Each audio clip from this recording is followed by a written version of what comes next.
ಅಮ್ಮ, ನೀವು ಒಂದೇ ಒಂದು ಮಾತು ಹೇಳಿದ್ರೆ ಸಾಕು, ಪ್ರಾಣ ಹೋಗ್ತಾ ಇರೋಂಥ ಸಂದರ್ಭ ಬಂದರೂ ಬಾವ ನಿಮ್ಮ ಮಾತನ್ನ ತೆಗ್ದಾಕಲ್ಲ. ಅಂಥದ್ರಲ್ಲಿ ನೀವು ಬಾವನ ಮಾತನ್ನ ಮೀರಿ ಹೋಗ್ಬೋದಾಗಿತ್ತು. ಅಷ್ಟೇ ಯಾಕೆ, ಬಾವನ್ನು ನೀವು ಜೊತೆಲೇ ಕರ್ಕೊಂಡು ಶ್ರಾವಣಿ ಮನೆಗೆ ಹೋಗ್ಬೋದಿತ್ತು. ಬಾವ ನಿಮ್ಮ ಮಾತಿಗೆ ಅಷ್ಟೊಂದು ಬೆಲೆ ಕೊಡ್ತಾರಮ್ಮ. ನೀನು ಹೇಳೋದು ನಿಜ ಕಣಮ್ಮ. ವೀರು ನನ್ನ ಮಾತನ್ನು ಕೇಳೋದು ಎಷ್ಟು ನಿಜನೋ, ಅವನು ನನ್ನ ಮೇಲೆ ಇಟ್ಟಿರೋ ಪ್ರೀತಿ ಗೌರವನ ಅವನ ಮನಸ್ಸಿಗೆ ವಿರುದ್ಧವಾಗಿ ನಾನು ಬಳಸ್ಕೋಬಾರ್ದು ಅನ್ನೋದು ಅಷ್ಟೇ ಸತ್ಯ. ವೀರು ನನ್ನ ಮಗಳನ್ನು ಮದುವೆ ಆಗಿ ಹೋದಾಗ ಎಷ್ಟೋ ವರ್ಷಗಳ ಕಾಲ ನನಗೆ ಅವನ ಮೇಲಿನ ಸಿಟ್ಟು ಹೋಗೇ ಇರಲಿಲ್ಲ. ಅದು ಸಹಜನೂ ತಾನೆ. ನಾವಷ್ಟು ಪ್ರೀತಿಯಿಂದ ಸಾಕಿದ ಮಗಳು ಹೇಳ್ದೆ ಕೇಳ್ದೆ ಯಾರನ್ನೋ ಪ್ರೀತಿ ಮಾಡಿ ಮದುವೆ ಮಾಡ್ಕೊಂಡು ಹೊರಟೋದ್ಲು ಅಂತಂದ್ರೆ ಮನಸ್ಸಿಗೆ ಎಷ್ಟು ನೋವಾಗುತ್ತಲ್ವಾ. ಆ ನೋವು ಅನುಭವಿಸಿದವ್ರಿಗೆ ಗೊತ್ತು. ವೀರುನು ಈಗ ಅದೇ ಪರಿಸ್ಥಿತಿಲಿದ್ದಾನೆ. ಇಷ್ಟು ವರ್ಷ ಮುದ್ದಾಗಿ ಸಾಕಿದ ಶ್ರಾವಣಿ ಹೇಳ್ದೆ ಕೇಳ್ದೆ ಸುಬ್ಬನ್ ಮದುವೆ ಮಾಡ್ಕೊಂಡ್ಬಿಟ್ಲಲ್ಲ, ಅವನ ಮನಸ್ಸಿಗೆ ಎಂಥ ಆಘಾತವಾಗಿರ್ಬೇಕು ಅಲ್ವಾ.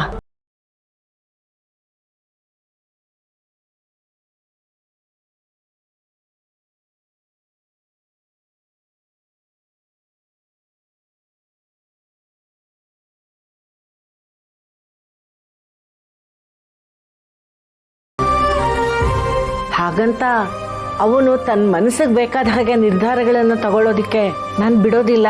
ಸ್ವಲ್ಪ ಸ್ವಲ್ಪ ಕಂಟ್ರೋಲ್ ಮಾಡ್ತೀನಿ. ನೀನೇ ನೋಡಿದ್ಯಲ್ಲ ಸುಬ್ಬು ವಿಷಯದಲ್ಲಿ ಅವನು ತನ್ನ ನಿರ್ಧಾರಗಳನ್ನು ಹೇಗೆ ಬದಲಾಯಿಸ್ಕೊಂಡ ಅಂತ. ಇದು ಹೀಗೆ ಮುಂದುವರಿಯುತ್ತೆ.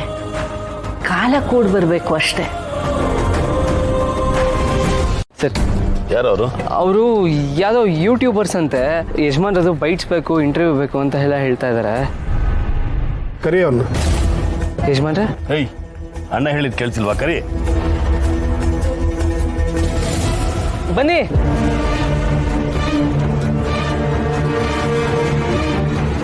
ಸರ್ ನಮಸ್ತೆ. ಸರ್ ನಮಸ್ತೆ, ಹೇಳಿ. ಸರ್ ದಯವಿಟ್ಟು ಕ್ಷಮೆ ಇರಲಿ, ನಿಮ್ಮ ಅಪಾಯಿಂಟ್ಮೆಂಟ್ ಇಲ್ದಾನೆ ನಾವು ಬೈಟ್ ತೊಗೊಳಕಂತ ಬಂದಿದ್ದೀವಿ. ಪರವಾಗಿಲ್ಲ, ಏನು ಪ್ರಶ್ನೆ ಇದೆಯೋ ಅದನ್ನು ಕೇಳಿ. ಅದೇ ಸರ್, ನೀವೀಗ ಹೊಸ ಪ್ರಾಜೆಕ್ಟ್ ಬಗ್ಗೆ ಯೋಚನೆ ಮಾಡ್ತಾ ಇದ್ದೀರಾ ಅಂತ ಗೊತ್ತಾಯಿತು. ಆ ಪ್ರಾಜೆಕ್ಟಿಂದ ರಾಜ್ಯ ಹೇಗೆಲ್ಲ ಅಭಿವೃದ್ಧಿ ಆಗುತ್ತೆ ಅಂತ ಹೇಳ್ಬೋದಾ? ರಾಜ್ಯದಲ್ಲಿರೋ ಸರ್ಕಾರಿ ಶಾಲೆಯಲ್ಲಿ ಓದ್ತಾ ಇರೋ ಹೆಣ್ಮಕ್ಳಿಗೆ ಖಂಡಿತ ಇದರಿಂದ ತುಂಬ ಉಪಯೋಗ ಆಗುತ್ತೆ.